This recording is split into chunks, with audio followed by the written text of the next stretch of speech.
তো বন্ধুরা, এখন বাজছে 11টা 11। আমরা প্রচুর জ্যামে পড়ে গেছিলাম।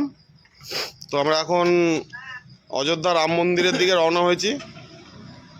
আর অনেকটাই রাত হয়ে গেছে জ্যামে পড়ে গেছিলাম বলে। তো আমরা মাঝখানে একটা এটা কি জায়গার নাম? সুলতানপুর। তো সুলতানপুর নামে একটা জায়গা, সেখানে আমরা একটু রান্নাবান্না করে খেয়ে নিয়ে একটু রেস্ট করবো এখানেই। দিয়ে আবার আমরা অযোধ্যার দিকে বেরোবো শ্রীরামের দর্শন করতে। তো এখানে আমাদের আজকে রাতের আইটেম খিচুড়ি হবে। এই যে আলু, গাজর, এই যে সবজি সব কাটা হয়ে গেছে, রেডি আছে। এই যে আমাদের লালটুবাবু আজকে রাঁধুনি।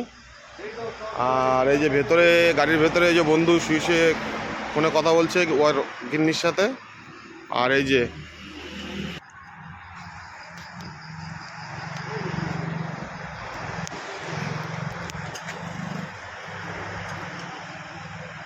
রাম মন্দির দেখাবো কাল সকালবেলায়।